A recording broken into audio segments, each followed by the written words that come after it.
అందరికీ welcome back to our channel. ఈరోజు మనం ఏం తెలుసుకుందామంటే బేబీస్ యాక్టివ్గా ఎలా తయారవుతారు.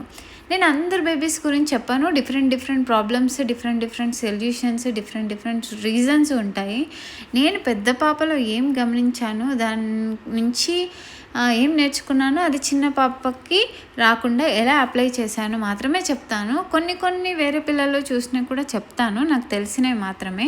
కానీ అన్నిటికీ సొల్యూషన్ అంటే నేను చెప్పలేను. కొన్ని పెద్ద ప్రాబ్లమ్స్, ఆటిజం ఇలాంటివి కొద్దిగా నేర్చుకున్నాను, దాని గురించి మాత్రమే చెప్తాను. పూర్తిగా ఇది హెల్ప్ అవుతుందో లేదో మీరే గమనించండి, మీ పిల్లలు గమనించి ఇవి అప్లై చేసుకోండి.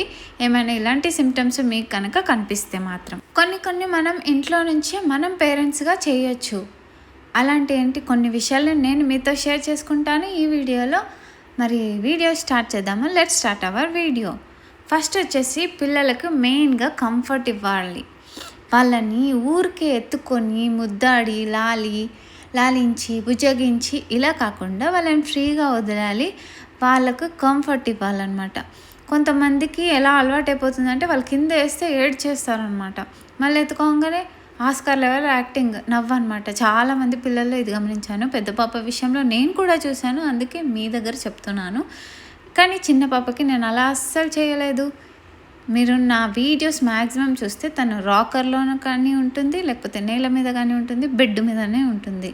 దానిని ఎప్పుడు ఎవరికి ఇవ్వలేదు ఎత్తుకోమని కూడా. ఒకవేళ లాలించి ముద్దాడాలంటే తను ఉన్న ప్లేస్కి మనం వెళ్ళి అక్కడే తనని లాలించి ముద్దాడించి ఆడుకోవడం కానీ చేయాలన్నమాట.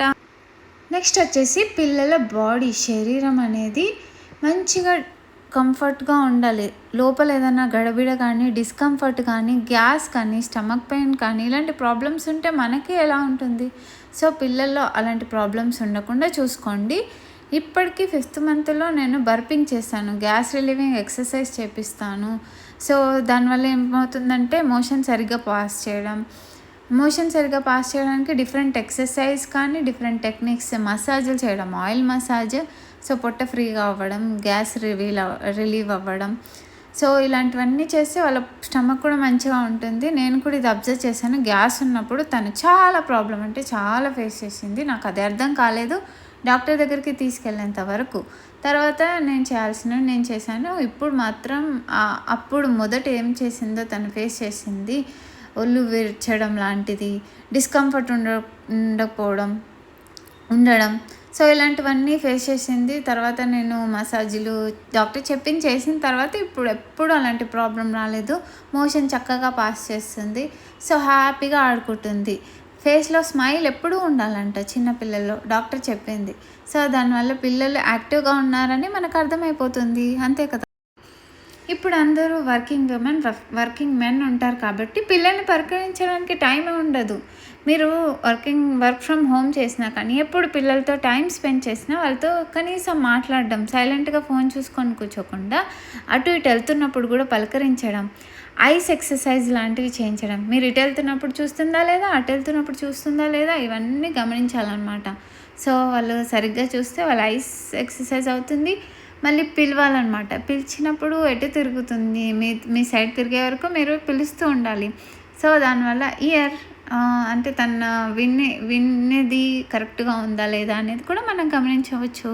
కొంతమంది పిల్లలతో ఎలా మాట్లాడితే, అంటే మీరు ఇంగ్లీష్లో మాట్లాడతారు అనుకోండి, వేరే వాళ్ళు తెలుగులో మాట్లాడడం, లేకపోతే వేరే అదర్ లాంగ్వేజ్లో మాట్లాడడం. అలా ఏంటంటే పిల్లలు కన్ఫ్యూజన్ రావచ్చు, వాళ్ళ వర్డ్ అర్థం కాకపోవచ్చు, మీది వాళ్ళది.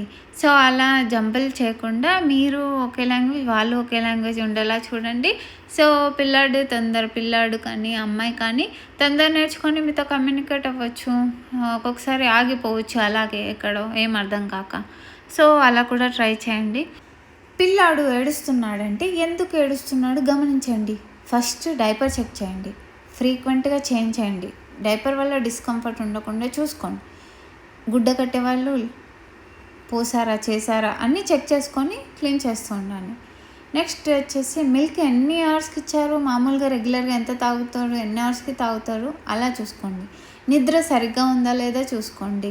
సో ఇవన్నీ కూడా డిస్కంఫర్ట్స్ పిల్లల్లో. సో ఇవన్నీ సరిగ్గా లేకపోవడం వల్ల కూడా యాక్టివ్గా ఉండరు.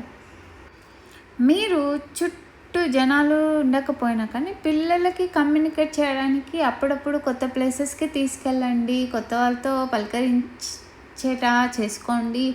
సో, పిల్లలకు వాళ్ళు యాక్టివ్‌గా తయారవుతారు. భయపడకుండా వేరే వాళ్ళ దగ్గరికెళ్ళి మాట్లాడాలంటే కొంతమంది ఈ కాలంలో ఆలోచిస్తుంటారు, సిగ్గుపడుతుంటారు. సో, అది కూడా తగ్గించడానికి చిన్నప్పటి నుంచే ట్రై చేయండి. మా పెద్ద పాప లేట్‌గా మాట్లాడడానికి కారణం కూడా ఇదే. అక్కడ బెంగుళూరులో ఉన్నప్పుడు చుట్టూ జనాలు లేకపోవడం వల్ల, మేమిద్దరం ఉండడం వల్ల తను ఎక్కువగా మాట్లాడకపోయేది. ఇక్కడొచ్చిన తర్వాత పిల్లలు, వాళ్ళతో ఆటలు, ఈటలు అన్నీ వచ్చేసాయన్నమాట. మాటలు కూడా. ఇప్పుడు వాళ్ళని మేడం గారు డిమాండ్ చేస్తుందన్నమాట. పిల్లలు పడుకునేటప్పుడు మెయిన్‌గా చూసేది ఫ్యాన్. అది ఆన్ ఉందా? ఆఫ్ ఉందా? ఏంటి తిరగకపోతే మా పాప చూస్తూ ఉంటుంది. ఏంటి ఇంకా ఫ్యాన్ ఆఫ్‌లోనే ఉంది, తిరగాలి అని చూస్తుంది. నేను ఆన్ చేసిన వెంటనే గాలి రాగానే అదొక ఫీలింగ్ తనకు. వావ్! అని చాలా హ్యాపీగా ఫీల్ అవుతుందన్నమాట ఆ గాలికి.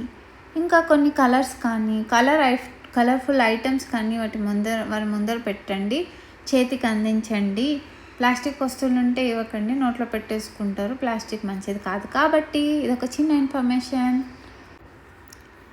ఈ రాకర్‌లోను, ఇంకా క్రిబ్ వీటిలో ఎక్కువ ఉంచకుండా పెద్దగా హాల్ అంతా చాపపరిచేసి ఎంతుంటే ప్లేస్ ఉంటే అంత కొంచెం ప్రొటెక్షన్‌లో పెట్టుకొని వాళ్ళని కిందేసేసి హ్యాపీగా గాలికి వదిలేసారనుకోండి.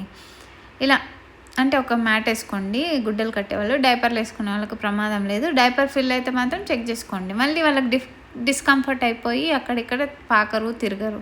సో, అన్నప్రసన్నం టైంలో పాకాలి కదా పక్కా.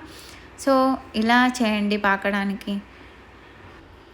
పిల్లలు డల్‌గా ఉన్నప్పుడు మీరు దగ్గరికి వెళ్ళి ఏదో ఒకటి అనేసి స్మైల్ తెప్పించాలన్నమాట. ఆ స్మైల్ ఇంకా వాళ్ళు ఎప్పుడు మీరు అదే ఎక్స్ప్రెషన్ ఇచ్చినప్పుడల్లా ఆ స్మైల్ ఇస్తూనే ఉంటారు. ఆ స్మైలే వాళ్ళకు ఒక పెద్ద కంఫర్ట్ అనమాట. మీకు కూడా తన స్మైల్ చూస్తే ఇంకా హ్యాపీనెస్ కదా. ఈ కాలంలో చిన్న పిల్లలకే బ్రెయిన్ స్ట్రెస్ ఇస్తున్నారు. అది మంచిదో కాదో తెలీదు. కొంతమంది పేరెంట్స్ పిల్లలకి చాలా అప్పుడంటే వాళ్ళు ఖాళీగా ఉన్నారు, టైం ఉన్నట్టుంది. సో, వాళ్ళకి నేర్పిస్తారనమాట. ఈ కంట్రీ, ఇది, ఇమేజెస్ గుర్తుపెట్టడం ఇలాంటి చాలా చూసిన. గిన్నిస్ రికార్డ్ కూడా చాలామంది చేస్తున్నారు. సో, అలా అంటే మరీ స్ట్రెస్ చేయకండి పిల్లల బ్రెయిన్.